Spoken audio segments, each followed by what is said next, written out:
Haas Factory is making a manufacturer change for the 2026 season. Butterbean's driving a Kaulig Xfinity car at Bristol.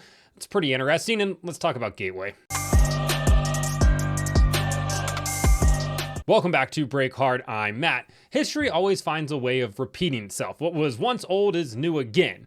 And on Friday, Haas Factory team announced that they will be joining the Chevy camp once again in 2026. I say once again, technically Haas Factory team has never been a Chevy team since it is quote unquote a new team, but Haas's involvement in racing has stemmed from being a Chevy team when it was Haas CNC Racing and then Stewart Haas Racing before switching to Ford in 2017. And then of course now the Haas Factory team will leave Ford and go back to Chevrolet next season. They will have an alliance with Hendrick Motorsports and they'll run Hendrick engines as well, which should maybe hopefully help them out a little bit. They've struggled mightily on the Cup Series side of things this year with Cole Custer, and being a single car team certainly doesn't help. On the Xfinity side of things, they have Sheldon Creed and Sam Mayer. Both of them will return for 2026, as will Cole Custer. Mayer picked up a win earlier this year at Iowa in the Xfinity Series, the first for the Haas Factory team as it was known. But heck, who knows? Maybe in like 6 years, they'll sign a NASCAR Cup Series champion, give them some equity in the team, then maybe sign a driver that has, dragged RCR back into relevance and then turn him into a Cup Series champion. Or maybe they'll sign Kevin Harvick, but perhaps they'll sign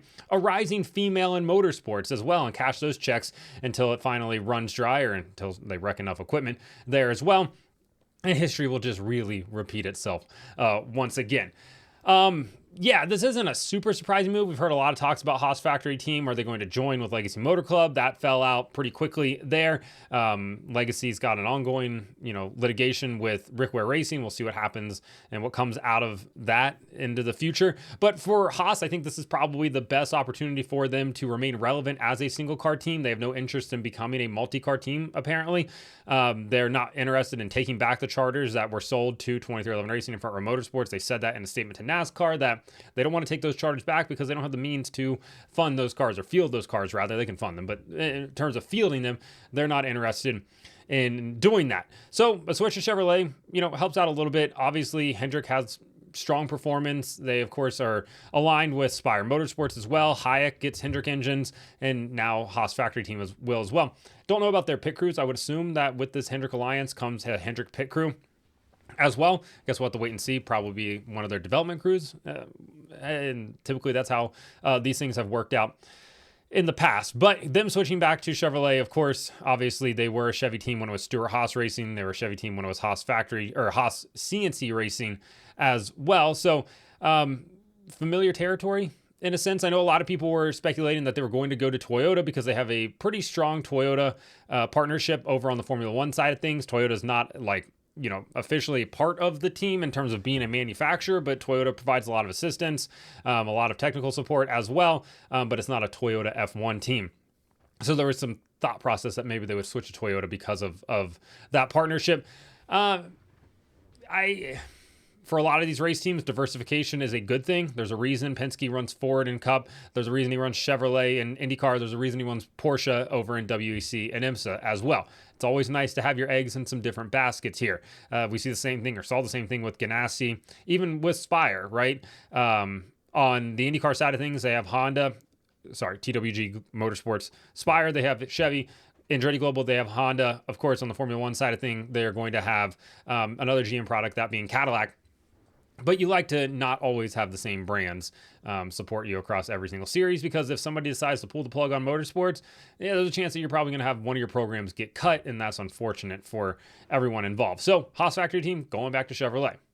Kaulig Racing announced this week that Brenden Butterbean Queen will make his first NASCAR Xfinity Series start next weekend at Bristol on Friday night in the NASCAR Xfinity Series, driving the number 11 car, which of course was Josh Williams until he and the team agreed to go their separate ways. Kaulig has since been putting in different drivers, kind of getting a feel for that program and seeing where they're at overall. And now Brenden Queen will get his first opportunity in the NASCAR Xfinity Series. Right now, he is leading the ARCA Series points. He's won 6 times in that series this year, including last weekend at DeCoin on the dirt as well. So, hey, he's a very versatile driver. He's very skilled at what he does.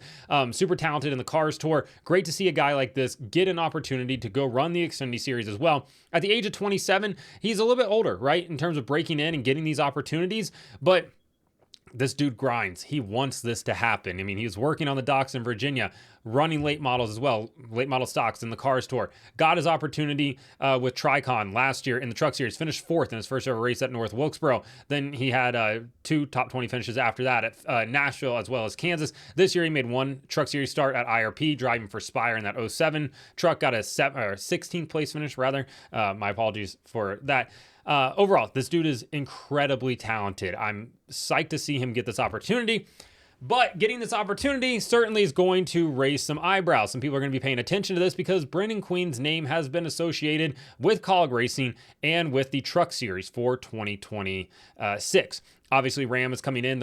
Kaulig is going to be the factory Ram team. They're going to have 5 trucks.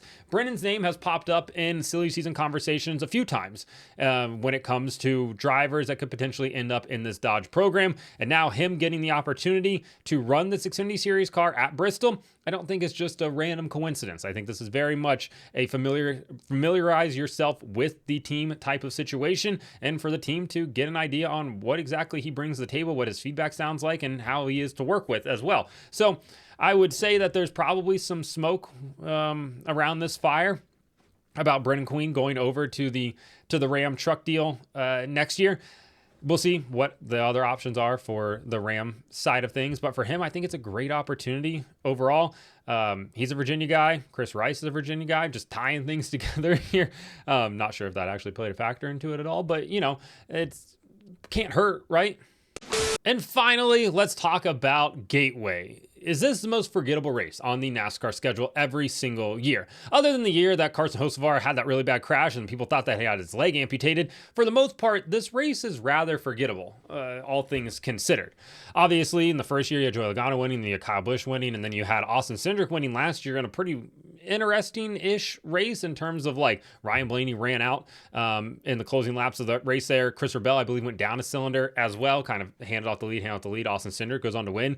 Great win for him, surprise win as well. But for the most part, Gateway's forgettable to the point where like I'm not even sure people understand that it's in Illinois. Gateway is not even in Missouri. You know, Gateway gets its name because of the Gateway Arch, which of course is in St. Louis, Missouri. St. Louis, not my favorite town in the world. Missouri, not my favorite state in the country either, if I'm going to be completely honest here. I went to Hannibal, Missouri one time on a road trip.